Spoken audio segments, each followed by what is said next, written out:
Olá a todos, sejam bem-vindos.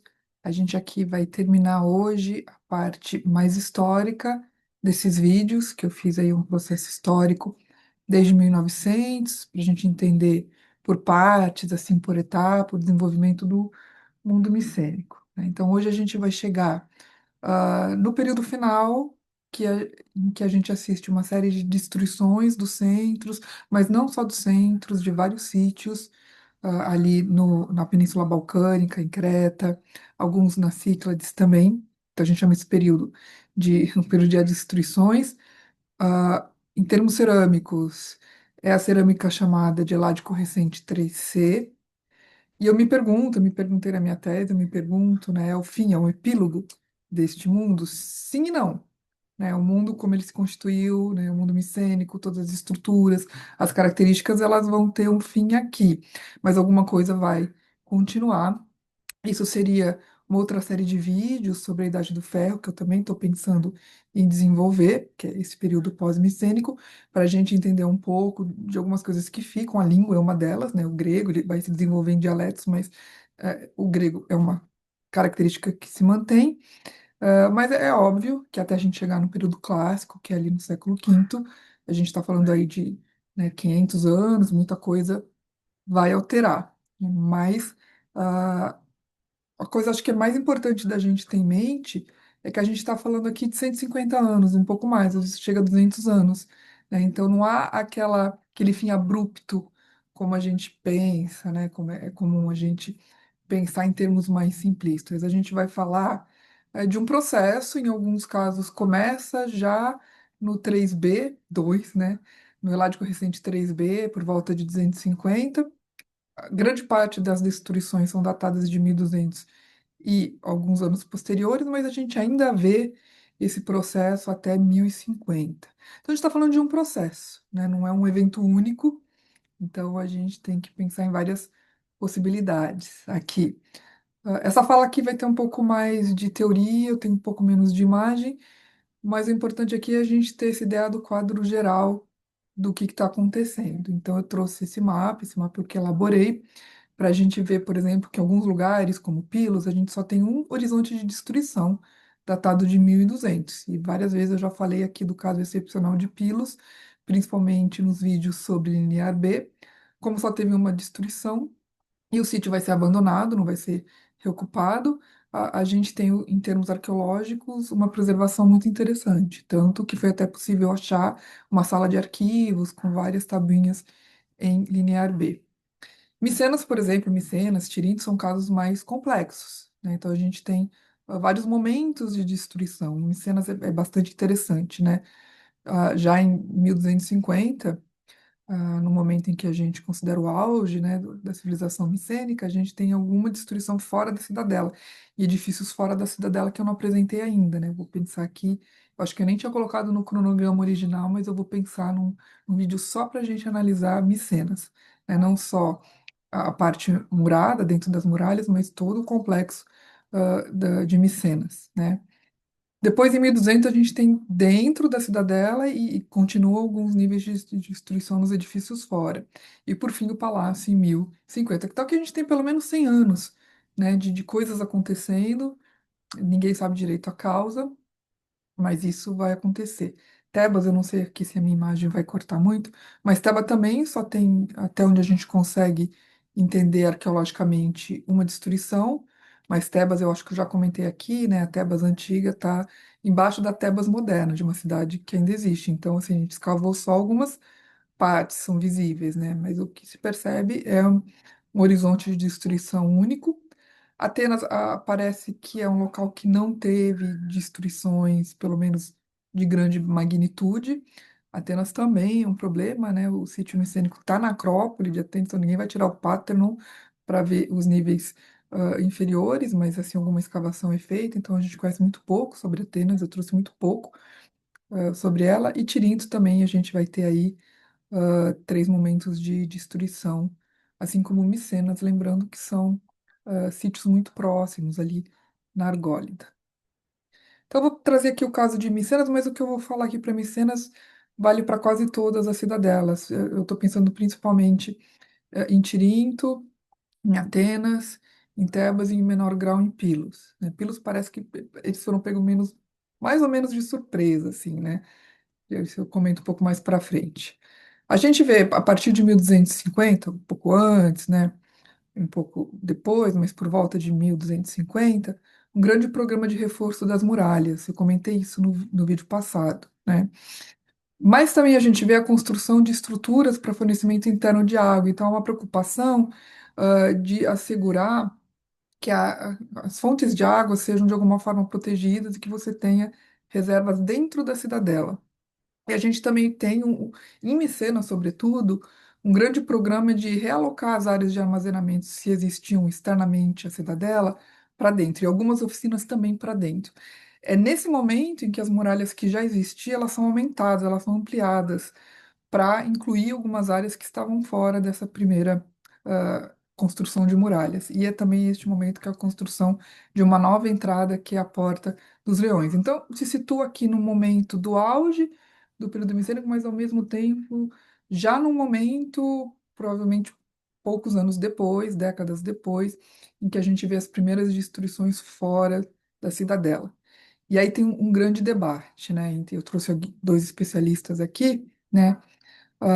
Por um lado, você pode pensar que tais programas construtivos são a demonstração do poder dos governantes, porque a gente está realmente no auge, desse mundo de força, né, de estruturas que estão bem estabelecidas, de um comércio que abrange quase todo o Mediterrâneo.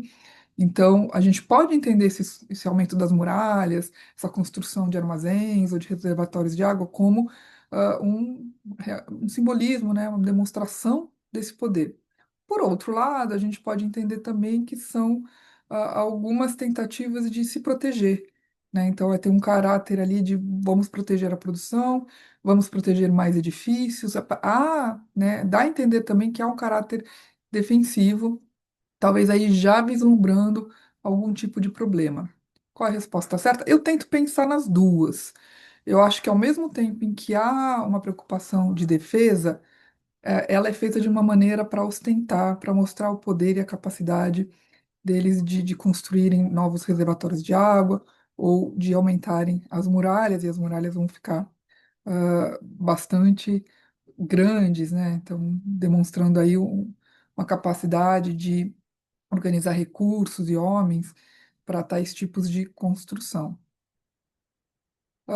O que realmente aconteceu a gente não sabe, né? Mas se vocês pensarem que as muralhas, além dessa demonstração de poder, têm esse caráter defensivo, né? As muralhas são feitas para defesa contra seres humanos, contra outros homens, né? Então isso pode ser um dos fatores. E aí eu vou lembrar rapidamente aqui, eu vou trazer rapidamente só para a gente lembrar, isso está num vídeo sobre o Linear B, é o vídeo 10 para quem se interessar, que a gente tem algumas tabuinhas de pilos que fala de um recrutamento de vigias para o litoral. Eu vou trazer uma aqui, né? Então a gente vê aqui uma preocupação de recrutar homens para que vigiem o litoral, Pilos ali está numa península, né? E aí toda uma preocupação dos homens que não foram, que não compareceram, que estão ausentes. E aí fica uma dúvida: isso é uma medida normal, anual que se faz, ou isso já é uma medida de prevenção, né? Pode ser que sim, mas por outro lado, os arquivos de Pilos vão até o dia da destruição. Então não parece que ninguém estava esperando, não foram pegos de surpresa, por assim, né? Não estavam se preparando, a não ser que a gente considere esse tipo de tabuinha, esse tipo de anotação como uma medida de emergência. Há também algumas tabuinhas, de dedicações a santuários que parecem que são um pouco exagerados, mas, de novo, como os documentos em linear B sempre referem ao ano vigente, a gente não tem certeza se de repente isso é uma prática comum, usual, ou se a gente está vendo aqui, né, um vestígio de alguma situação de emergência. As explicações possíveis, né? Havia uma tendência no século XIX, início do século XX, de achar uma única resposta, né? Uma coisa um pouco simplificadora da história humana, né? E aí se tendia ou para a invasão dos Dórios, isso está em Tucídides, né? Ou para um evento catastrófico, natural, como terremotos, né? Hoje em dia, até porque a gente está vendo que é um processo, a gente tende a olhar para cada uma dessas explicações e considerá-las de alguma forma válidas, né?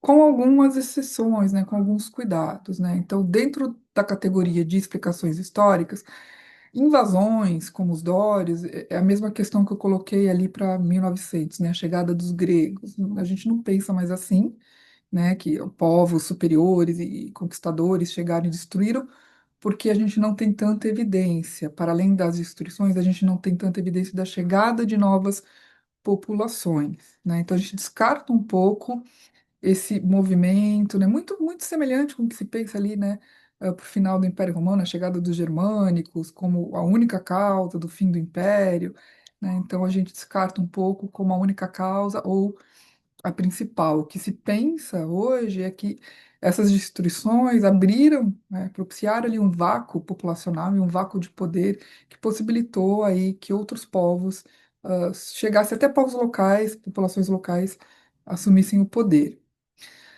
Há um quadro mais geral do Mediterrâneo, que eu também vou comentar, que é a movimentação dos povos do mar.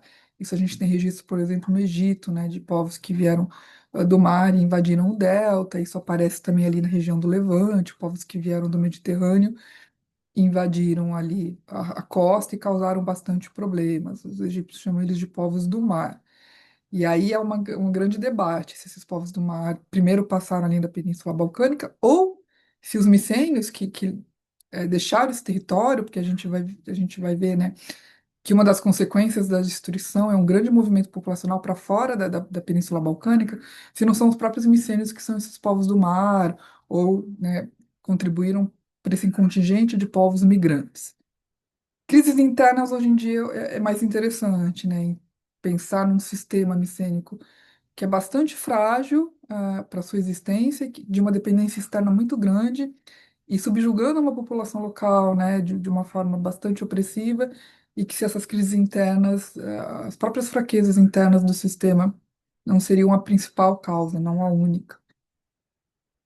No grupo aqui das causas naturais, se pensa muito nas mudanças climáticas, secas, né? Estudos recentes de pólen têm mostrado que teve algumas décadas de seca ali, né, no século XIII a.C. Isso pode ter diminuído a produção de alimentos, isso pode ter causado na população local uma certa pressão, né, e terremotos que são muito comuns na região, mas arqueologicamente a gente não tem muito vestígio de terremoto para esse período. Existe para outros períodos, mas não terremoto ali como causa principal para justificar as muralhas destruídas, os edifícios colapsados.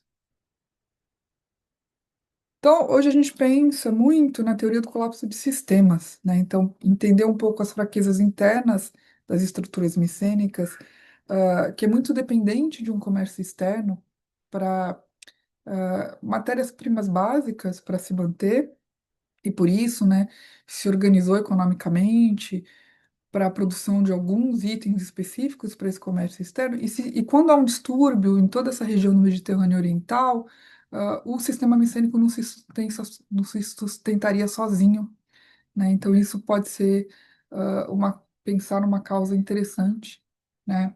De que é um sistema muito rígido, mas muito dependente e que ele não se sustenta sozinho, né?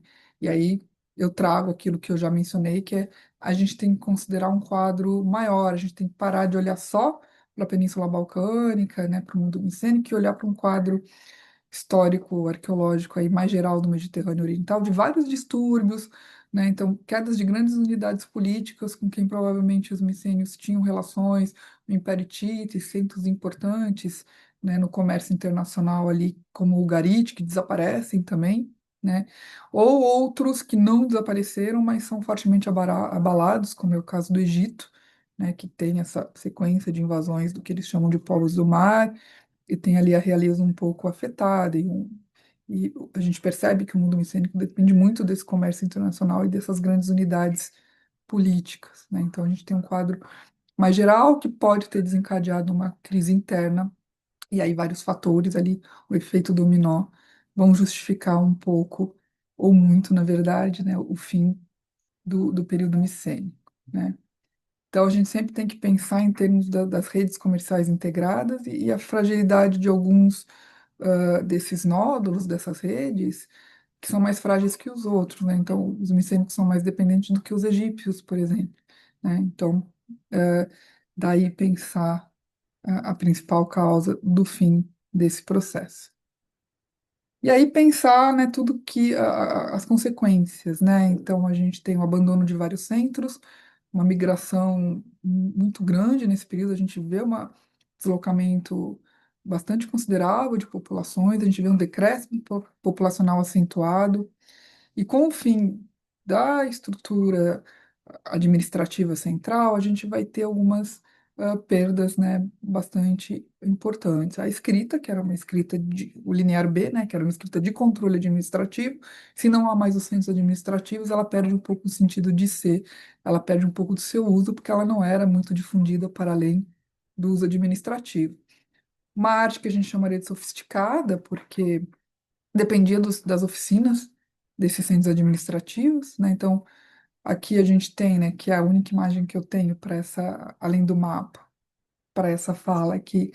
A gente vê ainda um estilo de cerâmica, tanto na forma, que aqui é um vaso com alça em estribo, como na decoração, ainda é micênico, mas a gente vê que a gente perdeu um pouco aqui da qualidade. Então, a gente não tem aquele controle de qualidade, então isso não é uma oficina de um centro administrativo, é uma oficina local.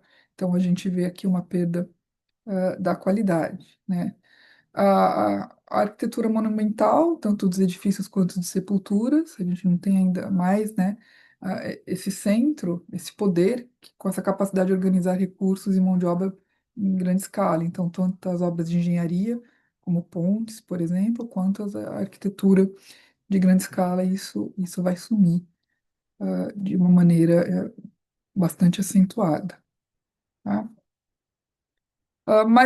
E aí já deixando uma deixa para uma outra sequência de vídeos, né, sobre o período subsequente, que a gente chama de Idade do Ferro, né, que a gente está na Idade do Bronze, não é o fim da civilização. A gente vê que, mesmo sendo tendo desaparecido, o período pós-palaciano, que é esse lá de que eu recente 3C, a gente ainda tem algumas características micênicas em termos de artefatos arqueológicos e de uma tradição cultural que se mantém, mas no nível reduzido, como a própria cerâmica que eu mostrei, né?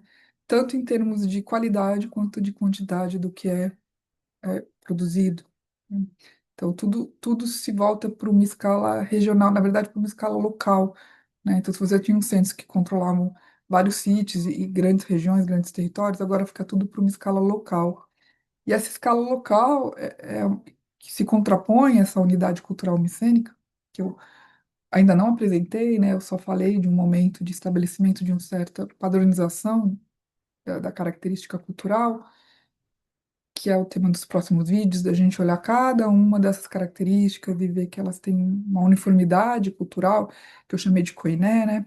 Então, em contraposição, essa unidade cultural micênica que traz problemas para a gente, porque a gente tem grandes centros, né, vários centros administrativos, e aí a gente está falando de um reino ou de vários reinos. É difícil falar em vários reinos, porque as características são tão iguais, mas por outro lado a gente tem esses centros, né, qual é a relação entre eles, né? Mas em contraposição a essa coiné, a gente tem esse regionalismo. E esse regionalismo é muito característico do desenvolvimento grego para os períodos posteriores. Quando a gente chega ali no arcaico, né, no século VIII antes de Cristo, a gente vê que essa questão regional é muito importante para o mundo grego. Tão importante que até depois, posteriormente, é difícil definir para os próprios gregos, definir o que é ser grego, né? Então, essa é a fala de hoje, né? A minha linha de hoje, para a gente fechar esse desenvolvimento histórico, para a gente poder avançar para pensar o que caracteriza o mundo micênico. Esses são os dois autores que eu trouxe, para quem tiver interesse em ler um pouco os argumentos deles, tá? E encerramos aqui a segunda parte desse vídeo sobre o mundo micênico, sobre o desenvolvimento histórico, fiz por etapas, e agora a gente avança para pensar a cultura material e cada uma dessas características. E como sempre, meu cronograma, conforme eu vou fazendo os vídeos, né? Já vou adicionar para a próxima etapa 2 vídeos novos, um só sobre Micenas, o sítio de Micenas, a gente explorar bastante esse sítio, porque não só ele nomeia a civilização, né, como ele traz é, estruturas e características bastante interessantes para a gente pensar o período. E também o vídeo sobre a máscara, sobre a polêmica da máscara, de Agamenon. Então, nosso programa aqui já foi acrescido, de dois vídeos, né? Então, queria agradecer novamente quem tem acompanhado. Mais uma vez, convido para dúvidas, sugestões, trazer aí nos vídeos, nos comentários dos vídeos.